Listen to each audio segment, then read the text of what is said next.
시청자 여러분 안녕하십니까. 의로운 영혼 TV 최성주입니다. 일전에 핏줄 삶, 어린 삶, 그리고 사랑 삶, 어른 삶이라는 그런 유튜브를 한 적이 있습니다. 그런데 핏줄 삶은 부모 밑에 있는 거잖아요. 그렇지만 이제 부모를 떠나서 이제 성인으로서 이제 사랑을 찾아서 살아가는 게 어른 삶이죠. 그러니까 핏줄에, 그러니까 부모 밑에 있는 것 핏줄로 연결된 삶이고, 1차원적인 삶이라고 할 수 있죠. 좀 단순하고, 그러면서 어떤 핏줄로 연결되기 때문에 강한 유대 관계를 가지는 것 같습니다. 그런데 이제 사람이 성장해서 이제 결혼을 하게 되면, 이제 전혀 핏줄이 연결되지 않는 남자 여자가 만나게 됩니다. 그러니까 이게 남자 여자는 핏줄로 연결된 삶이 아니라 사랑 삶이라고 할 수 있겠습니다. 사랑 삶이라는 게 핏줄로 연결되지 않았기 때문에, 사랑이 만약에 부부가 이제 강하게 잘 결속돼서 잘 살아간다고 하면은 사랑이라는 힘이 핏줄보다 강하다는 논리가 나와야 되거든요. 그런데 이제 우리가 그렇다고 하면 이제 지금은 이제 가족주의가 좀 많이 약해졌잖아요. 그런데 이제 조선시대 같은 데 보면 여자가 시집을 간다고 그러잖아요. 그러니까 시집으로 간다. 공간을 이동하는 거잖아요. 여자는 시집으로 간다. 남자는 장가 간다는 뜻은 가족의 어른이 된다는 뜻이죠. 어른이 데려간다는 뜻이기 때문에 공간 이동이 아니라 포지션 이동이, 신분 상승이 되는 것 같습니다. 그러니까 이제 남자는 결혼하게 되면 가장이 되는 것이고, 여자는 시집으로 가는 거죠. 시댁으로 가는 것, 그런 것 같습니다. 그러니까 이제 조선시대 같은 경우, 조선시대든 조선시대 이후 일제시대든 그 다음에 6.25 이후까지 여자가 이제 시집을 갔다는 의미는 흔히 이렇게들 우리가 많이 이야기를 하고 있습니다. 좋은 사람이 들어온다, 이런 이야기죠. 그래서 좋은 사람이 들어와서 그 집안이 흥했다, 이런 논리가 있잖아요. 그래서 그러니까 그거는 이제 좋은 사람이 들어온다고 하는 이야기는 일종의 이제 시어머니 클래스들이 이제 판단하는 거죠. 이게 이제 소위 좋은 사람이라고 하는 며느리죠, 며느리. 그러니까 이제 우리가 조선시대는 며느리가 시어머니로부터 혹독한 훈련을 받게 되는 거잖아요. 그래서 소위 그걸 이제 시집살이라고 하잖아요. 그럴 수밖에 없었던 것이, 이제 조선시대는 가족의 바깥은 없었잖아요. 가족 안에서 농사를 지어주면서 가족과 연대 관계를 통해서 살아남아야 되거든요.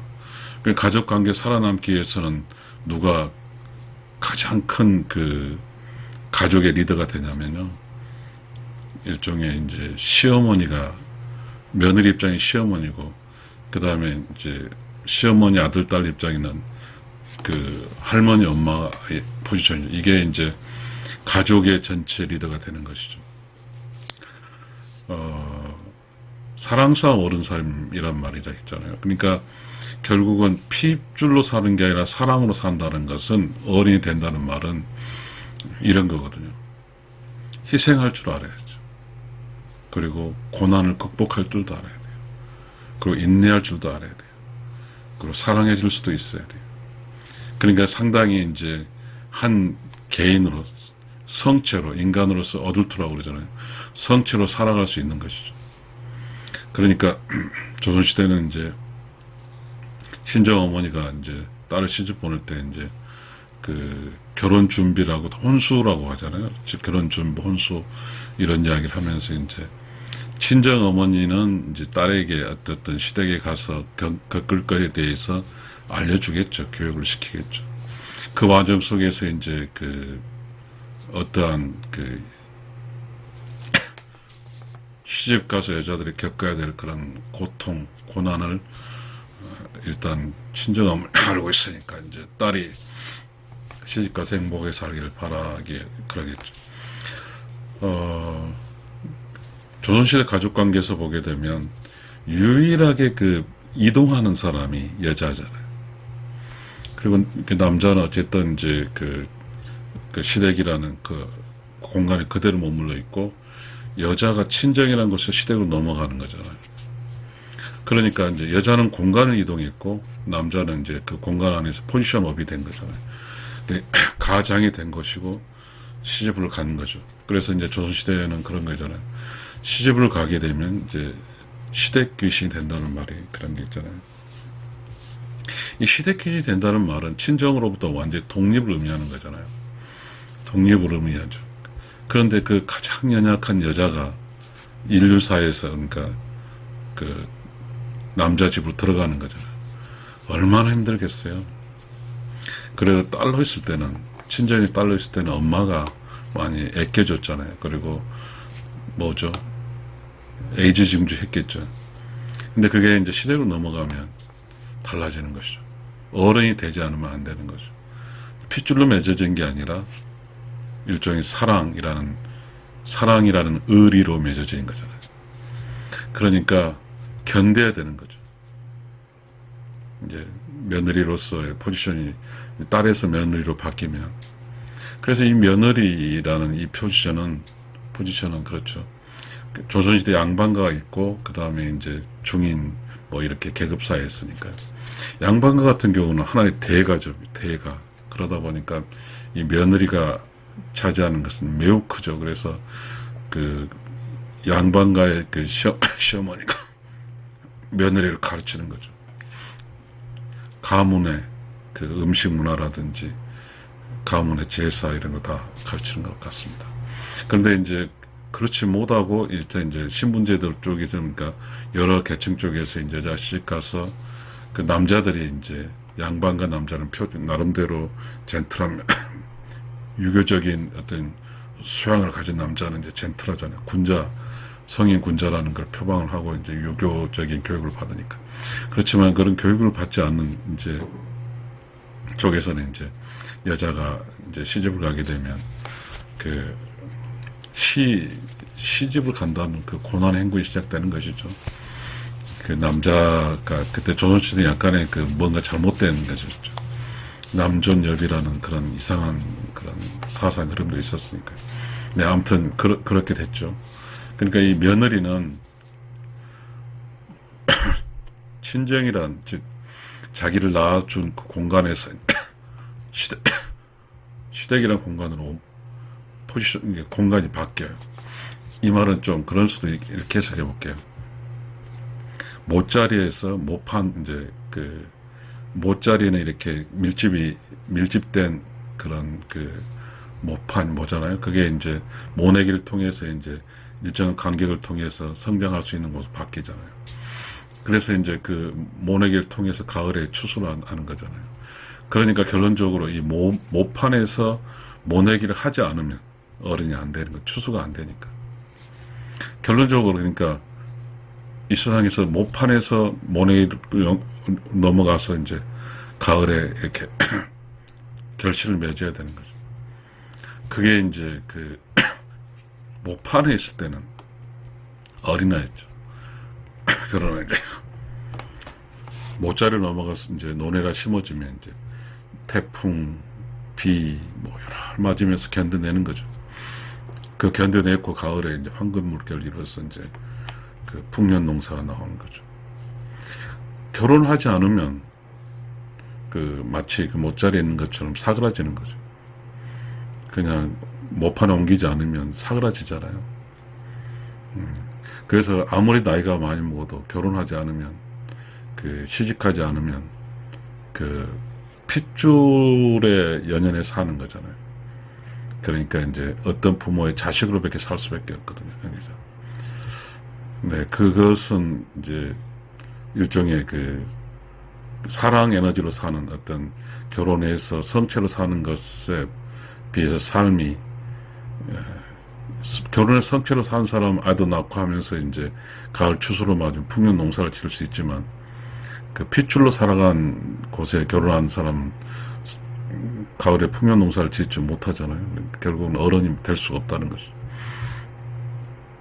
저는 여기서 이야기하고자 하는 것은 사랑사 모르는 살인데요. 이 며느리죠. 왜냐하면 이 엄마 밑에서 친정 엄마 밑에서 고익 그 편하게 클 때는 그때는 이제 혈육이죠. 그 피로 연결되는 관계잖아요. 엄마와 딸, 뭐 아버지와 딸은. 그러나 이제 그 시집을 가게 되면 남편과 아내, 그 다음에 시어머니하고 며느리 사이는 전부 다 그 사랑이라는 의리로 맺어진 거잖아요. 피가 섞이지 않았으니까. 그러면 피가 섞이지 않은 사랑과 의리로 맺어질 때 이 공간에서 형성되는 것은 굉장히 철학적, 인문학적, 영혼, 깨달음, 이 모든 게 전제가 되어야 되는 거죠. 그러기 없으면 그 뭐죠, 그 사랑 삶이 이루어질 수가 없는 거죠. 견디는 거죠. 대표적으로 이제 조선시대 같은 경우는 이 며느리가 된대. 며느리라는 게 어떤 상징이냐면 이 며느리는 크게는 이제 그 시댁과 친정이 연결해 줄 수 있는 그 브릿지 롤도 하고요. 또 그 며느리는 뭐냐면 피가 섞이지 않는 성씨가 다른 곳에서 역할을 해야 되는 거죠. 굉장히 어려운 거죠. 그러니까 이제 한 여자로서 삶이라는 게 그 삶의 완성은 조선시대를 이야기하겠습니다. 지금 며느리라는 게 다 사라졌으니까요. 조선시대 삶에서 며느리 역할은 매우 중요한 거죠. 며느리로 살다가 시어머니가 되는 거잖아요. 며느리에서 시어머니로 되는 것이죠. 그러면서 이제 살아가는 것이죠. 자, 며느리 입장의 여자와 시어머니 입장의 여자는 뭐가 다를까요? 시어머니 입장의 여자는 그 남편의 시댁의 어떤 모든 그 정보를 다 알고 있잖아요. 그러다 보니까 시댁을 성장을 시켜야 돼요. 근데 시어머니 입장에서는 새로운 어떤 그 흐름을 가져올 수 있는 며느리가 필요한 거죠. 그러니까 물론 조선시대가 남자 중립 사회였지만 사실상으로 이 가족에서는 며느리와 시어머니라는 두 축에 의해서 움직이는 것이죠. 시어머니는 이제 그 새롭게 어떠한 집안이 어떤 새로운 문화를 원하기 위해서는 새로운 며느리가 필요한 거죠. 매우 중요한 거죠. 이제 시어머니는 한 세대를 끝났잖아요. 그 어떤 시댁을 끌고 온 게. 그러나 이제 며느리는 다음 세대를 끌어갈 수 있는 그 시댁에 끌어갈 수 있는 매우 중요한 리더십을 가지는 어떤 그런 거였잖아요. 조선시대 같은 양반가는 많은 땅을 가지고 있죠. 농토를 가지고 있고 종도 가지고 있기 때문에 그게 가정이었지만 일종의 그 회사였죠. 그 회사 리더란 말이죠. 근데 남편은 조선시대 남편은 이제 양반가는 이제 그 과거에 급제를 하거든 어쨌든 관으로 나가야 되니까 관으로 나가게 되면 그분은 일종의 그 가족을 다스리는 게 아니라 가족의 에너지를 가지고 이제 사회 활동을 하는 거죠. 그러니까 결국은 이제 시어머니하고 며느리가 이제 그 큰 어떤 그 대가족의 그런 어떤 양반가의 그 재산, 농토를 관리하는 하면서 얻은 어떤 수익적인 것, 경제, 문화 뭐 이런 거에 대해서 리더가 되는 것이죠. 그러니까 결국은 CEO거든요. CEO. 어떤 가족의 CEO. 가족이 하나의 회사였으니까 회사 CEO. 이 회사 CEO가 되는데 그 CEO는 그렇잖아요. 며느리는 미래고 그 시어머니는 현재잖아요. 미래 권력에 대해서 시어머니는 그 며느리를 혹독하게 다룰 수밖에 없었던 것이죠. 그러니까 이제 이때 혹독하게 다룰 때 이 며느리가 견딜 수 있는 힘은 그게 사랑이고 그게 깨달음이고 그 다음에 이제 그 고통을 통해서 얻은 체득한다고 그랬잖아요. 경험치를 가지고 득도하는 거죠. 소위 말해 발효된 인간이 발효된 거죠. 그 힘든 것이 힘들지 않은 그런 어떤 포지션업이 되는 거 그런 거잖아요. 그래서 결국은 사랑삼이 되는 거죠. 사랑이라는 것은 기독교적 사랑도 있고 불교의 자비도 있고 그렇죠. 그러니까 이제 조선시대는 그런 어떤 며느리가 그런 성장을 통해서 어른이 되죠. 사랑 삶에서 어른 삶을 바뀌는 거죠. 어른 삶에서는 이제 그 가족 전체를 아우를 수 있는 그런 큰 힘을 가지게 되는 것이죠. 차원이 다른 거죠. 사랑 삶에서 어른 삶으로. 사랑 삶은 같은 동등한 입장이지만 이 사랑 삶 어른 삶은 결국은 사랑 삶은 남편과 아내로서 남편과의 포지션할 때 관계를 설정하고 어른 삶은 그 시어머니하고 관계를 하는 것이죠. 그러니까 이제 그 지금의 우리가 생각하는 어떤 그 여자의 삶하고 좀 다르죠. 사실상 그 조선시대 살림이라고 했지만 그 일종의 가족 경제죠.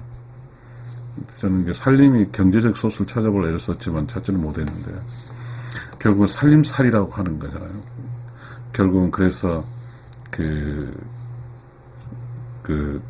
한 가정에 이제 굉장히 이제 시댁이 이렇게 해서 시어머니 중심을 뭉쳤어요. 그러다가 이제 뭔가 새로운 어떤 그 문화가 필요해요. 그 새로운 문화가 바로 며느리인데 이 며느리가 잘 들어오냐 못 들어오냐 이야기를 아까 말했죠. 서두 이야기한 것처럼 시어머니 클래스에서 이제 판단을 하는 거죠. 그러니까 이 여자 며느리는 매우 중요한 거죠. 조선사회에서. 며느리는 시어머니와 관계가 있죠. 남편과 관계는 그렇게 나타나지 않아요. 시어머니와 며느리 관계죠. 여자도 여자거든요. 피가 섞이지 않았어요. 의리로 맺어지는 거죠. 깨달음을 맺어지는 거죠. 그리고 그걸 어떤 스승과 제자 개념도 돼요. 뭔가 가르쳐 주는 사람과 받는 사람으로. 그러니까 그 며느리의 삶은 남편과 이성적인 사람, 그리고 시어머니와 동성적인 어떤 관계 속에서 견뎌내야 되는 것이죠. 그게 여자의 숙명이었던 거죠. 그러니까 아까 말했듯이 못자리에서 이제 모내기를 통해서 이제 들판이 이렇게 가을에 풍년 농사를 지을 수 있는 그러한 어떠한 그 조선시대의 그 며느리는 그런 역할을 한 거죠. 그러니까 며느리가 이제 큰 논으로 가서 모내기 후에 그 가족을 번성시킬 수 있는 거죠. 애도 낳고, 그 다음에 이제 가족을 살림을 이렇게 번창시키는 거죠. 매우 중요한 역할이죠. 그러니까. 이게 따지고 말하면, 우리가 이렇게 그 주역에서 말하면, 그 음자리죠. 음자리. 우리가 주역이라는 거 아시죠? 그 유교 경전 중 하나인 음이에요. 음. 그러니까 대표적으로 이래서 이깨와 숙깨가 있어요. 감깨라고 그러죠. 감깨는 그 양이 가운데 있고 두 음이 이렇게 있는 양이 가로막고 있는 것. 그건 죽은 깨거든요. 화깨는 음이 하나만 있고 양 옆에 그 뒤에 이제 그 양깨가 있어서 그게 이제 태양 에너지 깨거든요. 생명의 깨. 그래서 그거죠. 그러니까 아까 그 밖에는 양이 있고 안에 있는 음이 있는 화깨에서 에너지가 나오죠. 며느리는 결론적으로 여자는 집 안에서 있는 거예요. 그러게 되면 그 집안이 강한 에너지로 번창하는 거죠. 그러니까 이제 조선시대는 대체적으로 구중궁궐이라고 그랬잖아요. 여자는 아내가 있었죠. 밖에는 안 나갔으니까. 물론 그것이 어떤 철학적 개념이지 어떤 건 아니겠죠. 그러나 그렇게 해서 그 조선시대의 어떤 대가족이 굴러갔던 것이죠. 조선시대 대가족에서 여자가 빠져버리면 정말 이거 다 완전히 와장 나는 것이죠. 그러니까 저는 지금 우리 시대는 며느리가 없잖아요. 며느리 시어머니도 없고 며느리도 없죠. 관계가 다 끊겼으니까요. 그러니까 이 며느리는 결론적으로 뭐냐면 여자가 성인이 되는 거죠. 그러니까 평범한 딸이 위대한 여자가 되는 거죠. 그게 이제 사랑 삶을 통해서 아이를 낳고 어른 삶이 되는 거예요. 시어머니하고 관계를 통해서 그 어떤 시댁 가족의 CEO가 되는 거죠. 경영자가 되는 것이죠. 이 가족의 경영자는 돈만 그런 경제적인 게 아니라 경제, 사회, 문화 모든 것이죠. 사랑해야 되고 사랑의 에너지를 만들어야 되고 밝게 비춰줘야 되고 그 다음에 경제적으로 불안정한 요소를 제거해야 되는 그런 위대한 삶이 그 사랑 삶이죠. 어른 삶이란 말이에요. 이 사랑 삶과 어른 삶 되기 위해서는 소양이 필요하죠. 능력이랄까요? 여성의 능력, 깨달음 필요한 거죠. 그 집안에 어떤 여자가 항상 웃고 밝은 에너지를 제공하고 그리고 맛있는 음식을 만들어줘서 손님을 대하고 하는 그런 가게 되면 다 뭉치는 거죠. 아까 말한 주역에서 확계니까 안쪽이 음이 있고 바깥쪽이 양인 전체적으로 안쪽 음을 통해서 뭉쳐지는 거죠. 그래서 시동생들도 형수님 하면서 강력한 어떠한 관계가 많이 구축된 거죠. 우리가 이 세상에 살아간다는 것은요, 매우 중요하죠. 지금 우리는 여러 가지 이제 있지만, 어떻게 사는가의 문제는 조선시대나 지금이나 변하지 않는 것은 철학적 개념이지만 유교 주역에서 말하면 음자리죠. 음은 안쪽에서 사랑과 그리고 가족 전체 통치하는 것, 가족 전체를 관리하는 그런 힘을 가진 역할은 필요한 거죠. 지금은 또 인구가 적고 둘만 자기 돼서 전부 다 여자가 돼버리면 신종도 둘과 커버하기 힘드니까 시대를 할 수 없는 구조적인 문제가 그렇지만 우리가 1970년, 80년대 변혁기에는 이제 손이 귀한 쪽에서는 딸들의 고민이었죠. 과연 제사를 지을 시댁을 가야 되나? 우리 집도 제사를 지내야 되는데 이런 고민이었는데 지금 아예 그런 고민 자체가 없죠. 시댁을 안 가니까요. 자, 우리가 이 세상에 살아간다는 게요. 우주 질서라는 게 있어요. 우주 질서는 그거죠. 우주 질서는 음과 양의 조화로운 거거든요. 음과 양의 조화로운 게 부부관계라든가 여자의 역할 관계, 생명력이 가지고 있는 게 음의 가운데고 음자를 지키고 양이 두 개인 화계예요. 우리가 태극기도 화계가 있거든요. 거기서 에너지가 나오는 거죠. 사실상 조선시대는 가족주의였죠.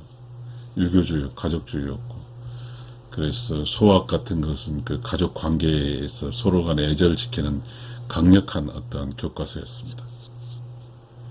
그래서 그 나름대로 비록 GDP 개념, GNP 개념의 가족 국가 경제는 얕았지만 가족끼리 똘똘 뭉쳐서 적은 논이나마 가르면서 서로 협력에 살아남았죠. 그 구심점에는 바로 사랑삶, 어른 삶이 있었죠. 그게 며느리죠. 그리고 시어머니 며느리 관계죠. 그렇게 해서 위대한 조선시대 가족주의, 가족 문화를 만들어냈죠. 자, 며느리가 사랑상과 어른사랑 중심처럼 형성함으로써 며느리 아들, 딸들에게 있어서 얼마나 많은 관계망이 형성되냐면 본가와 외가가 본가가 있는 거죠. 아들, 딸 중에서. 똑같은 두 개 계층의 호칭들을 가지면서 외삼촌, 삼촌에서 외마 붙이면서 이렇게 관계를 가졌죠. 그러면서 어린애가 성장하면서 수많은 관계 속에 사랑도 받고 시행착오 성장하면서 수신제가 지구 편천해서 수신, 몸이 닦아지는 거죠. 서로 관계를 가짐으로써. 그래서 사람들의 삶이 뭐죠? 재밌었죠. 정이, 절대적으로 우리 집이지, 우리 아버지지, 우리 엄마지. 영어적 표현으로서 my house, my mother, my father는 아니죠. 우리는 가족주의, 개인주의가 아니라 매우 중요하죠. 또 이것도 좀 이야기해볼. 우리 유교주의는 가족주의잖아요. 그래서 가족주의이기 때문에 다 우리 집, 우리 가족 이렇게 하죠. 그다음 미국식은 자본주의 속의 미국식은 my home, my father 뭐 이렇게 나라고 하죠. 나를 개념으로 하죠. 그러나 우리 조선시대는 나로서 살 수가 없었죠. 함께 살 수밖에 없는 거잖아요. 그게 일종의 이제 가족주의거든요. 우리가 이제 가족주의에서 이제 70년대, 80년대 이제 파열음이 생기죠. 기업이 생기고 또 도시가 생기면서 이제 자본주의 요소가 들어오면서 이제 우리는 가족주의와 자본주의, 개인주의에서 싸워서 가족주의가 완전히 패하죠. 그래서 지금은 가족주의 자체가 사라져 버렸거든요. 전부 다 개인주의죠. 이 개인주의 속에서 지금 며느리 사랑상 오르는 사람은 듣기가 참 어려울 거예요. 이해하기조차 어려울 겁니다. 왜냐하면 우리가 지금 개인주의 입장에서 조선시대의 여자 며느리하고 시어머니 관계를 완전히 그냥 시어머니하고 며느리 시집살이로만 해석해, 다른 해석을 안 했으니까. 그러나 세상은 그렇지 않아요. 지금은 며느리도 시어머니도 없잖아요. 그러니까 이제 본질적으로 가족 자체가 없거든요. 그러니까 이제 며느리하고 지금 현재 부부 사이나 태어나기는 뭐 외삼촌은 뭐 하긴 하지만 그렇게 디테일하게 어떤 관계를 갖지 않죠. 그냥 엄마 아버지 밑에만 크는 거죠. 애 봐준 살빼고. 그렇게 되면 관계가 아주 단조롭거든요. 그러면 어떤 한 사람 삶의 관계가 단조로우면서 그 사람 전체 인생이 풍족하지를 못해요. 외로운 거죠. 그러니까 그 조선시대 며느리를 중심으로 해서 시어머니의 관계를 통해서 본과 시댁인 강력한 관계를 형성한 이곳은 외로울 리가 없어요. 전체 우리로 살았으니, 우리로. 우리 집, 우리 아버지, 우리 엄마로 살았죠. 우리 가족은 진짜 우리로 살았기 때문에 외로움이 없죠. 외로움은 없어요. 그냥 서로 나누면서 살아가는 거죠. 도우면서 사는 거죠. 그래서 상부, 상조 개념이 있는 거죠. 그러나 지금 자본주의, 개인주의는 나눈 것도 없고 서로 돕고 사는 것도 없어요. 그러니까 외로운 거죠. 외로워요. 상상할 수 없는 일이 벌어지고 있는 거죠. 고독사락 해가지고 수많은 일본도 그렇고 한국도 그렇고 그 삶의 마지막이 조용하살 집에서 혼자 아무도 없는 데서 마감하는 거죠. 결국은 자본주의, 개인주의, 인간의 전체에서 옳은 주인인가는 우리가 생각할 필요가 있는 것이죠. 그런데 우리는 그런 것을 젊어서는 자본주의, 돈 버는 쪽이니까 강력하지만 이제 60이 돼서 보면 알게 되죠. 그것이 과연 맞는 것인지. 그러다 보니 줄곧 해서 개인주의로, 그러니까 돈 벌기 편하게만 달려와서 61살에 대해서 늙어갔을 때 어디로 가냐면 누구도 자신을 돌봐줄 우리가 없기 때문에 전부 다 요양원으로 가서 일종의 하나의 그러니까 이미 늙어가는 사람 싸잡아서 관리하는 시스템 속에 놓이게 된 거죠. 마지막이 참 불행한 거죠. 그리고 어쨌든 선진국이나 일본 같은 게 그렇다고 하더라고요. 그럼에도 불구하고 어쨌든 관리를 하는 것이지 어떤 관리적 편익이 위해서만 하진 않는다는 그런 이야기도 있긴 합니다. 정리해 볼게요. 며느리는 유일하게 어떤 그 친정에서 시댁으로 옮기는 공간적 이동을 하게 되는 거죠. 물론 지금은 뭐 시댁으로 가는 게 아니라 이제 제3지대죠. 시댁도 아니고 친정도 아닌 거기에서 이제 남편과 살아가는 것이지만 조선시대 시집 간다고 그랬어요. 요즘 결혼한다고요.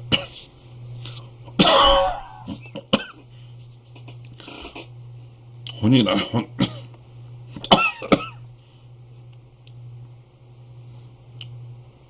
혼이란 혼이 영혼을 결합한다는 뜻도 될 것 같아요. 여러분, 어쨌든 우리는 그 결혼을 통해서 사랑 삶과 어른 삶이 되는 것이죠. 그래서 사랑 삶은 핍주로 맺어진 삶이 아니라 의리로 맺어진 삶이죠. 깨달음으로 맺어진 삶입니다. 깨닫지 못하면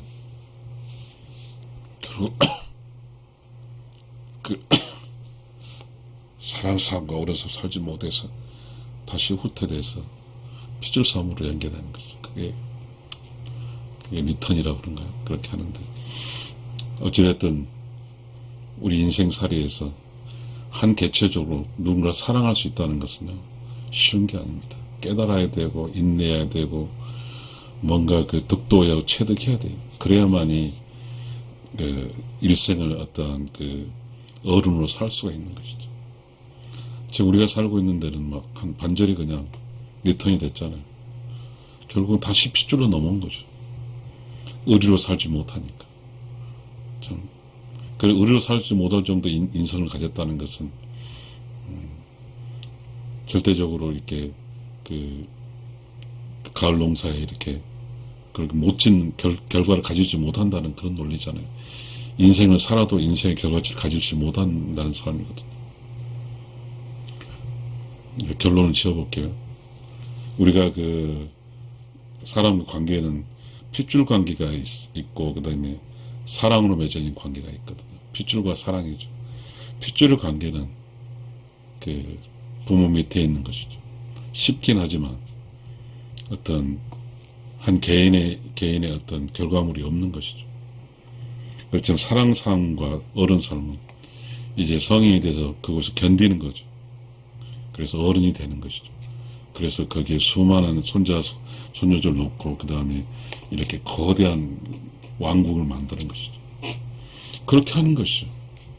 그것이 사랑 삶과 어른 삶. 그런 삶을 산다는 것이 위대한 여정의 결과물이고 결실이고 그렇거든요. 이 결실을 위해서는 깨달아야 돼요. 체득해야 돼요. 그 체득을 통해서 위대한 인생의 여정길을 가는 것이죠. 그런 여정을 거쳐서 가게 되면 이제 돌아가실 때 그 위대한 그 왕국의 그 자손들이 슬퍼하면서 외도하는 것이죠. 그게 성공한 인생이죠. 되게 어떤 성체로서 사랑삶, 어른삶을 이룬 그런 것 같습니다. 시청자 여러분, 들어주셔서 감사합니다.